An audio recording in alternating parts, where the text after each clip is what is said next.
Good morning, everyone. Welcome to our City Council chambers. Good morning, Mayor. Good morning, Bill Logan. Actually, we're going to give you all a chance to talk, mainly just to introduce yourselves. But Paul O'Shea has served as chairman of the SDAT committee, and then I kind of back away a little bit on the SDAT, but not too much, right? No, advisor, right.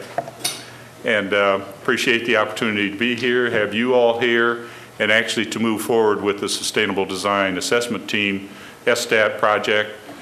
I will be probably fairly brief, except from the standpoint of talking about this transition period with the SDAT, which has been with us for 10 years. And we've tried to get the message in the last few weeks about the 10 years of progress with SDAT, which has been quite vital in terms of our downtown revitalization and connected neighborhoods. But actually, it was a little over a year ago that we felt with the coming of the SDAT on the National American Institute of Architects agenda that we felt the importance of bringing us up to the sustainability stage, which became available. Actually, they had asked us for a period of time to submit an application, but we felt the city wasn't quite in the right position to be able to follow through with that. But once we decided as a SDAT committee to proceed with the application, we knew we had to get the right people to follow through, which we were able to do with Chuck Pell and then Lisa SDAT coming on board to head that up. So we'll let them get to you and to some more information on the presentation here this morning. But I think the first thing, although we all know most of who is here, I would like to have everybody in the room here introduce themselves. I think that'd be the first order of business, and then we'll move on to the PowerPoint presentation. Nathan, why don't you start, and then I'll move over to Bill, if you'd introduce yourself. I'm Nathan Mahelich, the Director of Communications for the City of Springfield. I'm Bill Logan. I'm the Executive Assistant to the Mayor, and really excited about this this group. I think we're gonna do some great things. Brian Quinette with Renaissance Architects, downtown property owner, developer, TIF participant. Josh Collins, Springfield Chamber. John Parrish, I'm the Research Manager at the Chamber. Diane Reinhardt, Director of Business Development for the Chamber. Mark Sims, Conservation. Nancy Evans, Steering Committee. I'm not Good morning, everybody. Todd Smith, Harrison Group, Commercial Real Estate, and the Sangamon County Board. Happy to be here. Vicki Megginson, just retired as Associate Chancellor for Development for the University of Springfield. Good morning, I'm Justin Blanford with the Historic Preservation Agency. I'm Todd Higginbotham. I'm with FWAI Architects downtown, and I was on the SDAT steering committee. Scott Trailer, I was on the steering committee. Mike Houston, I'm with the City of Springfield. Greg Swanson, I'm with Stack Partner Architects. I was part of the steering committee. Good morning, my name is Bruce Fair. I'm an architect with Fair & Associates Architects, and just stayed in the steering committee, but also the SDAT in 2002. I'm happy to be a part of this committee. Mike Ortigas, owner of Waller's Restaurant, on the steering committee and two groups that overlap with this, the Various Bicycle Advisory Council and DSI. I'm going to hold off for these two to come up and introduce themselves there. But it just as a point in making here with regard to those that have helped bring us to this point on the steering committee and the diverse representation that we have had with that committee. And as the process went through from January to the final presence of the team in May, we had great response from the members of that committee. So again, it's a good representation. And now I'm going to turn over the program and let you guys introduce yourselves and then the day's events. Thank you.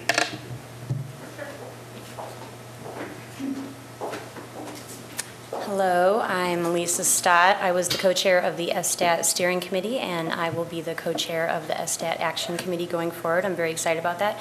I have a marketing, government, fundraising background. I've done a little bit of everything, and I have my own business now, so. Great. Chuck Pell, very similar. I was the co-chair of the SDAT steering committee and will be a co-chair of this SDAT action committee. I am an architect here in Springfield. Look forward to, perhaps like my colleagues, being a future property owner. I owned a property that was adjacent to the Dana Thomas House Historic Site and sold that to their foundation, but look forward to perhaps getting back into the mix when the time is right. This is a very exciting thing that we're moving forward with, and we appreciate the community's support, the mayor's support, and look forward to telling you. I think in advance of this, if I'm not mistaken, Lisa has sent all of us emails that pointed us to the final report that the group put together. Hopefully you've had a chance to perhaps peruse it a little bit in that time. It is 98 pages, and it is more detail than the PowerPoint presentation that they gave their last day here in May at the Hoagland Center for the Arts. So this PowerPoint is just going to be really high level. We're going to move through it quickly, go to questions. Just want you to have kind of the themes of what we're looking at. If you've read the report, it's not really a linear narrative. It's kind of the 7 people's takes on the city. And so what we try to do here is create more a narrative about what we're going to be doing. So Chuck's going to get us. So one of the words that you'll see is heart, core. You know, it's the center of downtown. And so they've talked about how the size of downtown and walkability, those are several issues. Parts of, you know, as you get and define that core much smaller, and we defined it with essentially the epicenter being the old state capitol and radiating out from there. And so this is in many ways what this whole discussion revolves around, and so that's very important. You even get down to points here at the end where they're talking about zoning, and I think that those are very important issues that we will have to address, is some of the zoning actually affecting how outside developers or any developer might be looking at our community. So those are very important issues ultimately to think about. And so this is an image from the report. Essentially in the center of the diagram, that black dot surrounded by the green is the old state capitol. And we're talking about prioritizing that investment in that area. And so many of these things revolve around, as Lisa said, the 7 folks who were here were invited because they brought to the table very important issues. And one of the things that's going to be discussed is a historic sort of path or walk. And DSI has already, through the Preservation Fund, starting to move on that. So that's very exciting in terms of some of the things that are happening. And it's important, and I think we all know that. I know that the architects know that. And one of the reasons why if you can imagine, when you look at the list of people who are involved, that it seems that why are there more architects on this thing than seemingly other professions? We need to remember that this was a program of the American Institute of Architects. It's something that I think is, I can't speak for all my colleagues, but it's something that's certainly very near and dear to us as we think about how a community functions and the importance of those things. But you know, this last bullet point about building critical mass is when more people are living in that core and then require amenities and other things, that becomes successful. So again, it's very much a focus on this heart, and that heart, that word has been used in the report by those who put it together. And as we think about what's happening north of downtown, i.e. the medical district, it's one of the things that the report talks about is keeping in mind that Avenue Carpenter and the retail that it has discussed in its own master plan, that perhaps it shouldn't completely compete or harm the retail that's at the center of downtown, that they both can work together to draw people into the community. And I think that that will be a unique balance that will be worked on over time as a lot of those things become filled in. Downtown housing, obviously, while many people have lived downtown for years, we know that there is room for more people. The report essentially talks about over a 10-year period. There's probably room for growth for about 300 plus housing units. But we're still at the point where we're experiencing those sort of early pioneers, those people who are willing to work in an urban environment. Maybe they don't have a vehicle. Maybe they're part-time citizens currently of Springfield and live other places also. Or maybe it's even a second home. There are some people in Springfield who have an apartment downtown and have a home somewhere surrounding downtown. But as we think about that, there is going to be a focus on those early adopters and thinking about what encourages those people to come to our city. And then, of course, we always want to think about parking. We know from the report, we know as citizens of this community that, and it was addressed when they spoke to us in May, that everyone in Springfield could come downtown and with their neighbor in a vehicle and there's a place to park.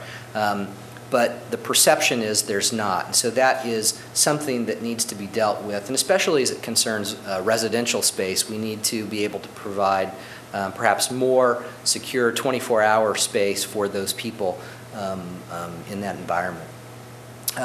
Continuing on with some downtown housing, it's not only going to be perhaps what we think about as market rate housing, but we're also going to be talking about affordable housing. And that's a very important component. It's very important when we think about the diversity of the people who live in our community and making sure that we're meeting those needs. And also about developers who can specialize in those kinds of things, whether it's public financing for housing or other things. And of course then to tackle very difficult buildings. I mean, that's the challenge. And we understand from the report that ultimately we're talking about a gap of probably $40 million over that 10 years to help with that housing. And with our TIF expiring in 2016, we really need to focus on, and we know now that the TIF, for the most part, even in its remaining 4 years, is essentially dry. There will be some dollars that will come from the increment, but those projects are getting gobbled up pretty quickly. So we need to be thinking about that next thing that's going to help us with that gap in the financing so that these developers will say, yes, this is a project I can do because this is in place and is going to help us. Again, 342 units by 2022 is the bullet point. That speaks to the 300 plus that the report indicates that our community could tolerate in terms of the growth.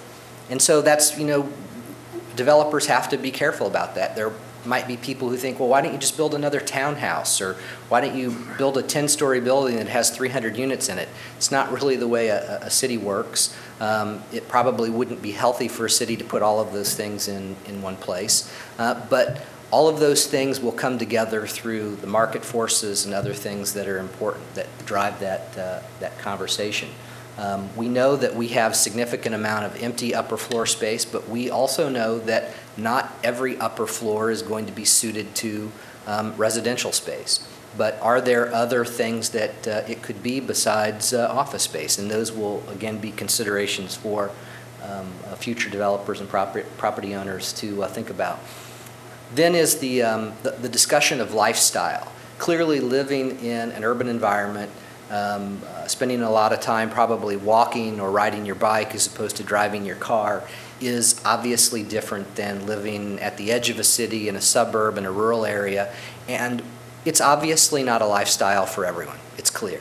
But there is so much more that can be done to enhance bringing those people here because, again, when the core is strong, we certainly believe that the community is strong, because as people come into this community who have never been here before, some of the first questions that they ask, and maybe those people are from the medical community because that's such a strong employer and will continue to be strong, or when we're contemplating bringing new businesses to this community, a lot of these questions are asked. What ultimately is a part of a lifestyle here? And we want to be able to indicate to them that the downtown lifestyle, not only like the first bullet point indicates, is unique, but it's something where it's a community where you would want to live because of the strength of what's happening there.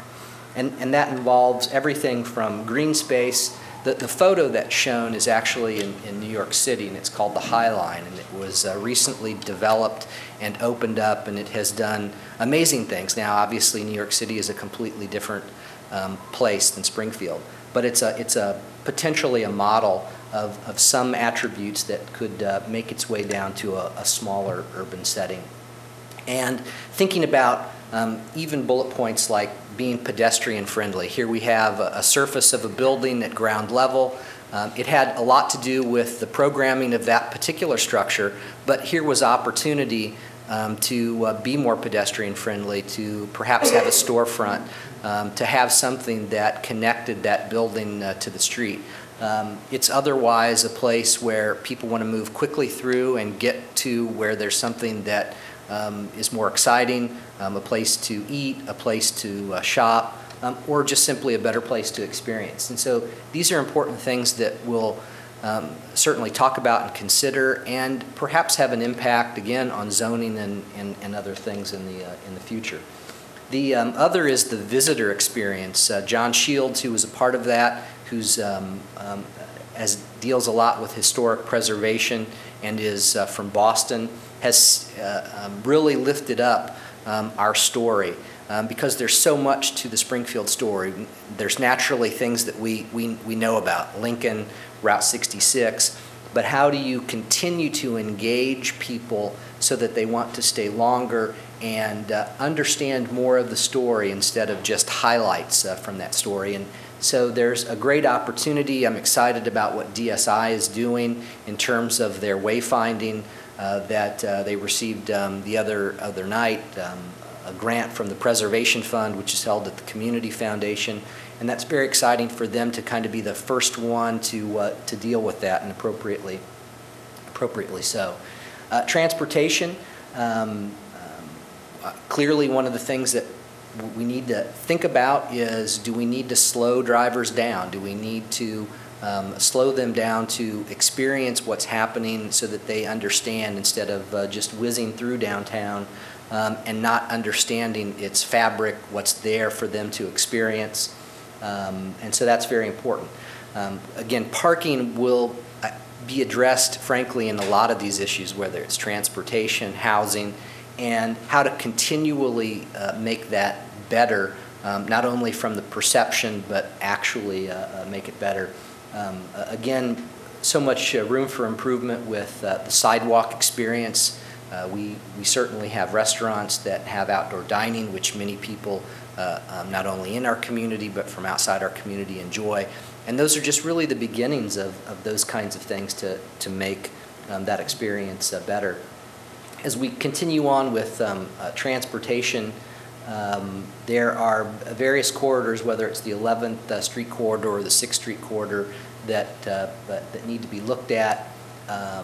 Certainly, as we think about the Public Works Department and the infrastructure of the city, and I know that they continually probably try to prioritize how to spend dollars, but we need to interject into that conversation the prioritizing of types of paving and what happens in that, and how that adds to the richness of the experience and the lifting up of the core of the community. And you know, some of these things ultimately, as I mentioned, the word zoning, affect policies. You know, about creating a separate set of policies for downtown to encourage a pedestrian lifestyle. Those are all things that are very important. One of the terms that we heard was about a road diet, and that's something that you'll find in the report. It's very interesting discussion, and as we discuss, debate, talk about these kinds of things, that will be one of the points that will be discussed. And then, of course, there's always the funding. How do we how do we seek funding for these things, because the city is not always necessarily going to be the source. Are there federal dollars that we can seek, et cetera? And at the heart of is the issue of sustainability. After all, this was the SDAT, the Sustainable Design Assessment Team.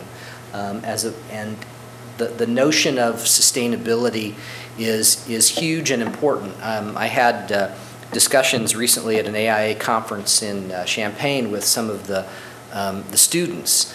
And the discussion is interesting about sustainability. Sustainability certainly is a buzzword that many architects have probably talked about for no less than a decade. Definitely before that, but with the advent of the U.S. Green Building Council and the development of LEED as a rating system, we have really talked about it. But it is a point, we're at the point where the word has, for a lot of people, become cliche. And perhaps we need to sort of remove it from that cliche and think about it more specifically as how it can relate to our community. And think about it as things besides just recycling that I see happening over here, which is fantastic, or what we think about as green building architecture. There are many more aspects to that that involve all of these segments that the report talks about. So you will continue to hear about that, and I think that we will try to address it in such a way that it certainly doesn't seem cliche, that it speaks to what's important about the program. Everything from, again, community gardens that it talks about in the last bullet point, which are so important, and of course, the addition of food sources. We know that we have a great farmers market that will continue, I think, to be a focal point of downtown from May through October. It has grown immensely. It's grown in blocks. It's grown in size. And so, again, a component of that whole discussion of sustainability. There is a recommendation from the team to consider adding at least 4 new perhaps sizable green spaces. Sizable is my word. They didn't use that. But at perhaps the corners of this heart or core that we have, and so that is something that we should definitely consider. Green space is an amenity. When we think about those kinds of things, we, again, just to use New York as example, we think about Central Park. I mean, there was a reason why that enormous park was placed in the center of that island. And it serves a phenomenal purpose for those many people who live there, not unlike in our community, Washington Park and Lincoln Park to the north, because of their size. And the Park District is fantastic in the sense that they do have smaller parks. Whether or not they would be interested in these to also maintain if they come to fruition remains, again, another part of a discussion. The discussion simply is about additional green space as an amenity for those people who live in the core, and certainly something to consider. The market potential of all of these things. Clearly, more retail space, thinking about when shops and restaurants are open continues to be a very important discussion. And there is much discussion as the team looked around that there seemed to be a significant void of national tenants. A strong core of a community our size can't function only by those local stores. The local stores will then feed off of the national stores, et cetera. And so that is something that the team sees as great potential for our community to add these things. Continuing on from there, one of the things that has already been started and will happen at the holiday time is this notion of a pop-up store, again an initiative of DSI, and we hope that that is something that takes hold, and there's great potential there. The other component is really thinking about establishing a brand. What separates us from other communities of a similar size in our state, in the region, What is it that is going to bring people here? And we really need to look at perhaps modernizing our brand. So again, to reach out to whether it's potential businesses that might think about relocating here, residents who are thinking about a place to live because they want to attend the university, because they're a part of the medical community, all of those kinds of things. And it says, as a final bullet point, we need to pay close attention to the words we choose that develop that brand. And so I think that that will be an ongoing part of that particular discussion. So keys to success, sort of overcome local cynicism. I mean, isn't that something that we need to do all of the time? I mean, something that I know, and I look at around the room and I think about the involvement of all of you. I know that it's something that we perhaps occasionally struggle with and are fighting all of the time. But that's okay. That's a good thing. So it will clearly be something that we will continue to address as the Action Committee meets. Again, moving beyond State Capitol or Lincoln, what is our modern image? It's not beyond in the sense that you look away from it. Absolutely not. That's one of the stars of the show, but it's about building on those kinds of things. And continuing to leverage all of our assets. I mean, I think that I mentioned John Shields earlier, who was a part of the team, and John was so excited about all of the things that he saw and about how to continue to leverage all of those things that perhaps today aren't leveraged comprehensively enough that there's still room for great growth. And the last bullet point's a great one. Civic action gets results. There's no question. When a group of people like this really move toward action, results are in fact going to happen. So in the Action Committee, the SDAT Action Committee, we have used the term connecting the dots. And it really is that. It's about connecting the dots of public and private partnership, again, leveraging those assets, thinking about all of those things, having a discussion about what they mean. And it's a process. These are things that, we're not going to meet for 2 months, solve all of the city's issues that the SDAT report brought up, and then walk away. It will perhaps happen for as long, at least, as the RUDAT happened, over at least a 10-year period of time. And maybe there's something in the future that will even take its place. But at the moment, this is the thing in front of us with lots of exciting things to talk about, lots of discussion, and a lot of ways to be able to impact our city. So Lisa, Paul, we know that you probably have lots of questions, maybe. And I think that this was sent out to everybody at 11. We will have a press conference for the media to roll this out. We won't be showing the PowerPoint. The PowerPoint was for all of you. We'll simply be addressing the media, letting them know where they can find the report, and then moving forward from there. Very good, Chuck. That is excellent, actually, and the PowerPoint itself, too, was just kind of a summary that allowed some sort of a brief review like this. Two areas that struck me as we were going, I mean, we talk about this all the time, but as you go through that, sustainability and transportation. Sustainability, obviously, is what it's all about. That's the title. But the aspect of vacant properties that we have downtown and utilizing our infrastructure and those existing buildings is a major part of sustainability. And I think that is a direction, you can read about letters to the editor and concerns we all have about the vacancies.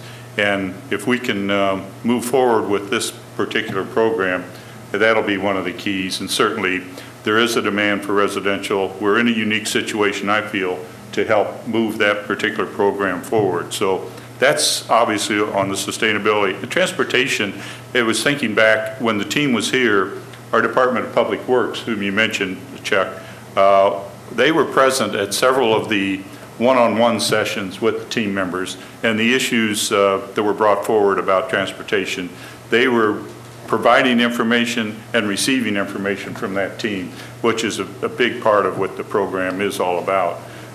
Those were a couple things that just came to mind. I would certainly, and I don't know if the mayor particularly being here, if he wants to make any comments at this time, if you'd prefer, then at the press conference we'll have opportunities.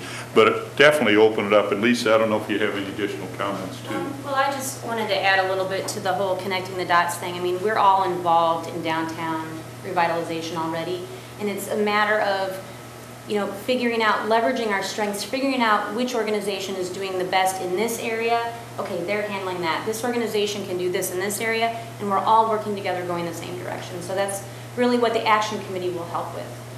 There's not going to be implementation going on at the level of the action committee, we all know that. But just keeping us all going forward in the same direction is going to be really important. And the resources that are there, I mean, that came out with the steering committee, that came out with the people that came to the sessions. How many, were there 300 or so people that eventually, some 300 or more that came forward to kind of express their feeling or to listen or be involved or to kind of show that they've got support for what's going on in this program. And that's what we're really going to look for. The action committee has to be, you know, the ones pulling the pieces together, as you say, but there's going to be a lot of input from a lot of people that we're looking forward to. And we'll open it up here for any input, particularly with the hotels being in the convention visitors program. I mean, that would be just an obvious. But you do bring up a point which people, I've had one person mention recently about riding their bicycle from the perimeter areas of our city on a Saturday morning to come down to the farmers market, Cafe Moxo, the opportunity to have a gathering place. And I'd expand this to another person who said they bring your family down, maybe it's 2 children, every Wednesday, and they do family day downtown Springfield. I said, I want to come back to you and get your itinerary of family sort of activities. That opportunity for, in my opinion, on Adams Street, and with Bruce's building on Adams also, the opportunities I think for that area are, as you say, the streets are basically blocked off on the ends, and the farmers market brings that forward very clearly. Yeah, I think that when you look at that image, Larry, the core really is the whole diagram, and the amoeba-shaped sort of orange that makes its way down Adams Street is one component within that core. But they recognize the strengths of the things happening there. Certainly with the farmers market that I mentioned, we do have one new retail, Urban Sassafras, catty corner from you, and hopefully they will have success. Efficiency, something like that. Well, I think that I don't think there's any question there's great room for opportunity, and especially as you bring up that brand. I mean, when Mayor Daley was the mayor, his one of the things that was very important to him was to make Chicago the greenest city in the country, and they certainly have they've set the bar for lots of things as it concerns whether it's something specific like a green roof or other aspects of all of those technologies that encompass sustainability as we have it as the word. So. And you know, there have been a couple instances of people who are interested in doing more rooftop gardens and access. I mean, Michael's roof is not accessible as a public space, but he did open it up for the downtown tour from DSI this past year. And there are many opportunities, and I think some building owners are starting to think about it. You know, and what I see with the SDAT Action Committee is this ability to bring people together to talk about these things. I mean, maybe you can't always do this in a regular meeting, but the opportunities ought to be nurtured for these types of discussions, and the Sustainable Springfield Inc., for instance, and the programs that they themselves carry, and what Michael talks about in the Green Business Network of Springfield, and these organizations that exist, and where that information can come together to generate the type of recommendation solutions that are in the report. Well, if there's perhaps no other questions, we'll take a little bit of a break and prepare for the press conference at 11. And we're certainly here to answer questions and look forward to the process. The 98-page report outlines the opportunities and the challenges ahead for us to ensure the sustainability of our downtown district. The way is clear. For downtown to remain a viable part of our city, we must increase the number of people who can live there. We must make our downtown attractive to businesses and residents and keep it vibrant. The math is easy at first. We have vacancies in our commercial buildings downtown. We have waiting lists for living spaces. The report shows that within the next 10 years, we could support the addition of nearly 350 new residences in downtown. But the report also makes an argument that subsidies for this downtown conversion will need to ultimately be around 40% of project cost. These are the numbers we must address moving forward. This is why I have advocated for carefully spending the remainder of our TIF money on projects that increase downtown's livability. The report gives us some other ideas for funding mechanisms. As we move forward, we must find creative ways to fund other projects. The public and private sectors must work together on financing, which is why the groundswell of discussion and activity that has occurred as a result of the SDAT visit is so important. The report does not contain all new information. In fact, in many ways, it validates much of what Springfield has already been working on. At the city, we've been installing safer pedestrian walkways, more seating, and bike stands. A new locally supported historic preservation fund is supporting the creation of signage along the historic routes downtown, also a suggestion in this report. Local developers have been stepping up to make the numbers work. Rick and Kim Lawrence, Larry Quinnett, Bruce Ferry, and others are undertaking renovations of buildings that should be applauded. We need even more developers to step up. As the report says, downtown revitalization is a process. To help monitor and to encourage that process and to keep us all going in the same direction, today I am announcing the appointment of 19 residents to serve on the SDAT Action Committee. Those members who are with us today include Chuck Pell, Lisa Stout, Vicki Magnuson, Michael Higgins, Bruce Ferry, Todd Smith, Diane Reinhardt, Mike Rapps, Bill Logan, and Paul O'Shea. This group will meet regularly to help connect the dots between government, organizations, and individuals with a stake in downtown, and to provide a framework for civic engagement to tackle the challenges laid out in this report.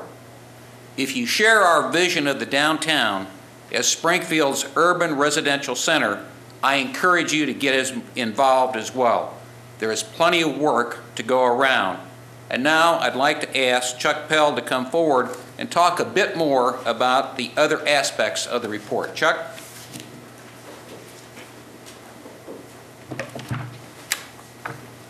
Thank you, Mayor Houston. We appreciate your support and your team's support for downtown revitalization. It is an honor for me and my co-chair, Lisa Stott, to continue to serve on SDAT. The report calls on Springfield to focus our efforts in the near future on what it calls the heart of the city. If we prioritize our public investments in this area, then we will build a critical mass that will spread to the other blocks in the connecting neighborhoods. One model is our own success on 6th Street between Adams and Monroe, with its engaging storefronts, outdoor seating, and community atmosphere. The report also suggests that the potential residents we should target first are the pioneers or early adopters who want an edgier, less traditional lifestyle. One of our targets is the millennials, the generation born between 1982 and 1995, and we hope to work closely with our partners in higher education in the coming years as part of this. The mayor already talked about the financing equation for residential development. The report also states that we have enough existing space in our upper stories to meet the 10-year demand. Some of the other major findings include It is difficult to find developers wanting to tackle a city's most difficult buildings. We are encouraged to work with a nonprofit to take on some of those locations. We technically have enough parking for everyone to come downtown. What we are missing is 24-hour parking for residents and the feeling of convenience. Also, our fields of parking lots disrupt the walkability of downtown, which is a key point to making the urban core more pedestrian-friendly. If you look back at some of the vintage photos from the State Journal Register, you'll see tiny playgrounds and other activities for kids in downtown of the past. Returning the element of fun and play to our downtown spaces is key to making downtown welcoming to families who currently don't feel they have any reason to come downtown. There are plans underway to add art and sculpture as a means to move people from one spot in downtown toward another. In a few weeks, you'll also be hearing more about a major tourism attraction locating downtown that is targeted to children. We were applauded for the number of trees in our canopy, but we still need more trees and more seating. You can never have enough. The SDAT recommends the addition of 4 new green spaces or small urban parks around the perimeter of the heart. We were warned to ensure the downtown and the medical district are built compatibly, meaning the retail on Carpenter should serve downtown residential and not compete with downtown retail. They immediately recognized the value of our historic corridors and the power of weaving them together around the downtown better. The report called it the Springfield Way. We are already moving in the right direction, as the mayor indicated, and the plans for new wayfinding include a mobile application as well as physical markers in addition to art. The report said our downtown has a high level of economic potential. It's a matter of bringing all of the organizations together that attract and recruit businesses in Springfield. The report recommends working together to develop a merchandising plan and coordinating a recruitment effort for national anchor tenants. Finally, the report asks us to collectively embrace the emotional experience of being downtown and modernize the city's brand. This will be a valuable aspect of marketing efforts to attract and retain downtown business. In close, let me reiterate that the SDAT Action Committee will be here to connect the dots, help all the organizations working on downtown growth coordinate and leverage their activities, and hopefully keep us all moving forward together. Since the team's visit in May, it has been exciting to see the renewed intensity and creativity focused on downtown. Now that we have the final report, we're ready to convene and bring everyone together for this common purpose. I think that as you look at the report, there will be a number of suggestions that are in that we will look at. You know, just because our TIF is expiring doesn't mean that we can't do another TIF. What will happen is that if we establish a new TIF, it'll just start off at whatever the equalized assessed valuation is, and then as we continue to have development, you will then create increment. It'll be no different than any other new tax increment district, whether it's on MacArthur or whether it's on Dirksen Parkway. It'll just be starting with $0, which is something that we are not used to. I think that is certainly a possibility that when the district expires, it still is the basic tool that the city of Springfield can control. And it certainly has proven to be successful since 1981 when we established it for the central area. And I would hate to think what would have happened over the years if those dollars had not been there to invest in renovating and moving the downtown forward. No, this would just be, it would just start out as, again, a brand new district with the equalized assessed value based on what it is at that particular time. You have the possibility of a special business district. There are things that we can look at, but I think that one of the things we really have to keep in mind is that it's going to take a combination of both the private sector and the public sector working together to literally make things happen. Chuck, anything? I would just say that the report isn't about illustrating exhaustive models about how to do that. I think that part of what the Action Committee will do will be to look at models from other cities and then bring some of those ideas back to the city and let them discuss them. Commitment, number one. If you take a look at the 19 members, these are people that have been involved in the community. A lot of them have very specifically been involved in the downtown area for a number of years. As you look at the makeup of the committee, one of the things you will note is there are a number of architects on the committee, and of course the SDAT report was done by the American Institute of Architects, so we thought it was very appropriate to have a heavy involvement of local architects in terms of the Action Committee. But you really have people that have demonstrated a commitment to the downtown over the years. A number of these people were on the SDAT steering committee that helped bring these people to the city of Springfield. I think one of the things I'd also like to point out that as we think in terms of an action committee, 10 years ago we had a RUDAT report. And one of the reasons that the RUDAT really was successful was that there was a follow-up committee that literally has met on a monthly basis for the last 10 years. Getting a report is one thing. Implementing a report is something else. And I think that as we think in terms of this report, what it is going to do more than anything else, it gives us a basis to have a discussion.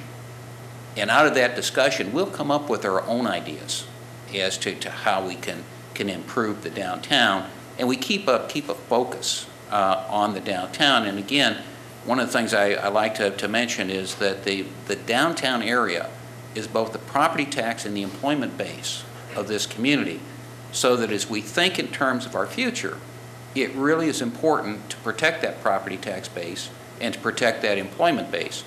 When I say property tax base, what a lot of people don't realize is we take the downtown and we look at it on a geographic basis, it represents a very small percent of the overall geographic basis of the city of Springfield.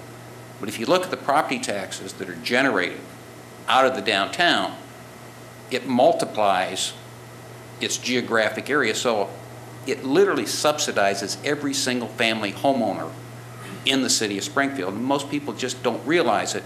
And it's really important that we protect that and that we allow it to continue to grow into the future. City council and the city council act on it, or tell us how this is all going to work with the actual. Well, we'll let Chuck or Lisa answer that question, but I can tell you how I would envision it. We have a 98-page report. It's going to be broken down in that you're going to have different people working on different segments of this. So it's not a matter they're going to work to get a report to come back to us with recommendations. This will be an ongoing activity that will be taking place, and we're not talking something that's going to last weeks or months. What I envision is that you literally are going to have something that could very easily be just like the RUDAT committee that lasted for a 10-year period of time. What we are dealing with, as described in the report, is a process. It's an ongoing process. This is not something that is going to be easy to solve. It is a challenge and it is an opportunity. And what we have to be prepared to do is to meet the challenge and the opportunity and do that over a long-term period of time.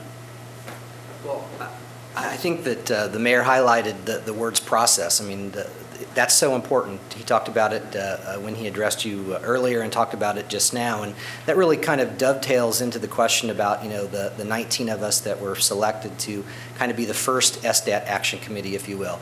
Because it is a process, don't expect that the action committee is going to be static. We are going to serve terms. New voices will move in and out of that committee. The first 19 will be certainly engaging the others who could easily be on the committee to begin with the first time. So it's very hard when you have to find, say, 19 people, because the voices that are committed, as the mayor said, are frankly much greater than the 19, which bodes well for our community, I think. How much of your effort will be to recruit businesses or recruit places to build parks and things like that? I think Lisa mentioned, and I can't remember if it was before you all got here, that the SDAT Action Committee is not focused on implementation. This notion that we have talked about connecting the dots is really that. It's about finding the organizations, both in the public and private sector, that can then implement and make some of these things happen. There really needs to be, we're really advocating, obviously, for the city, and I'm trying to make it continually better. So as a group, we won't necessarily be seeking those things, but we will perhaps be integrally involved in those discussions, or parts of us will be, if you will, some of the members would be involved in those specific discussions, as the mayor indicated, as we start to break down, and there are people who on the committee that are more geared towards responding to transportation issues versus housing issues, that sort of thing. And let me just add, as you look at the makeup of the committee, we have representatives of the Chamber of Commerce, we have representatives of downtown Springfield, we have representatives from UIS, again, trying to bring different organizations together that all are committed to moving our downtown forward. Because number one, each of these 19 volunteers bring expertise. They bring knowledge. And again, what we're trying to do is to have a focus and a discussion in terms of how do we move forward. And granted, we have some very good experts within city government. When we deal in economic development, I would put Mike Farmer up against anybody that is around. I mean, he knows what he is doing. That doesn't mean that he has all the answers. And I think that having this type of group to work with, volunteers who are interested and committed to the community, and to be able to get ideas and to use their individual expertise is really going to help us move forward. I think that as we look at UIS, one of the things that they do is internships. A lot of those internships are done with state government. An ideal situation for UIS would be able to create some type of housing within the downtown area, so that their students would be able to literally walk to work, to be involved. And I think that there certainly is an interest on the part of UIS in looking at something like this. And really, as again we talk in terms of the future of the city of Springfield, a lot of our future that we don't talk about, that we don't think about, is growing UIS in terms of its student population, because that really can be a separate economic engine for this community, and their ability to attract students and to continue to grow as a part of the University of Illinois system is really very, very important to our future.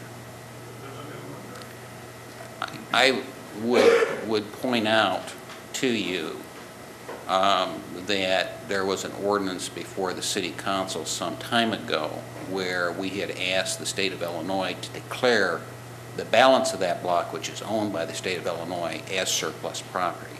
And the idea in declaring that surplus property would be for the city to be able to take control of that block, because if you look at a area of development that could be a catalyst for the central business district, that would be the prime block in the city of Springfield for development.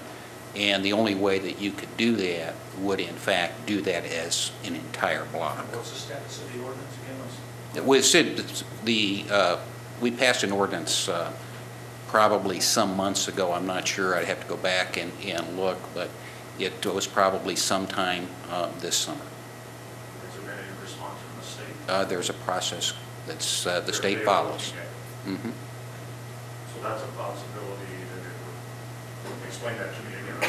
The YWCA is a private sector, the rest of it's state control. Right, and what we would like to do is to have control of the entire block for redevelopment purposes. We have a process that we follow in terms of TIF funding that goes through the Office of Planning and Economic Development, and that would be the way that would continue to operate.